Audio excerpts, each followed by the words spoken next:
बच्चों की खूबसूरत कहानी नन्ही तितली और बादशाह फूल। एक बार की बात है, एक रंगीन बाग में एक नन्ही सी तितली रहती थी। उसका नाम रंगी था। रंगी बहुत कमज़ोर थी और उड़ते उड़ते जल्दी थक जाती थी, लेकिन उसका दिल बहुत बड़ा था। एक दिन रंगी ने बाग के बीचों बीच एक बड़े खूबसूरत खुशबूदार फूल को देखा। बाग के सब जानवर उसे बादशाह फूल कहते थे। रंगी हैरान हो गई। इतना बड़ा फूल, क्या मैं उसके पास जा सकती हूँ? मगर दिल ने कहा, हिम्मत करो, कोशिश के बगैर कुछ नहीं मिलता। रंगी धीरे धीरे उड़कर बादशाह फूल तक पहुंची। फूल ने मुस्कुराकर कहा, छोटी सी तितली, तुम मेरे पास क्यों आई हो? रंगी ने नरमी से जवाब दिया, मैं आपकी खुशबू से सीखना चाहती हूँ।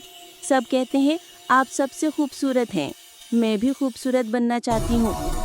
बादशाह फूल ने मोहब्बत से कहा, खूबसूरती सिर्फ रंगों में नहीं होती, असल खूबसूरती नरमी में, हिम्मत में और दिल की रोशनी में होती है। ये सुनकर रंगी खुश हो गई। उसने अपने छोटे से पर फैलाए और बोला, तो फिर मैं कोशिश नहीं छोड़ूंगी। अगले दिनों में रंगी ज्यादा उड़ने की मशक करती, सबकी मदद की और बाग के सब जानवरों के लिए खुशी लाने लगी। देखते ही देखते वो पूरे बाग की सबसे पसंदीदा तितली बन गई। बादशाह फूल ने फख्र से कहा, रंगी, तुमने साबित कर दिया कि छोटा होना कमजोरी नहीं, असल ताकत अच्छे दिल में होती है।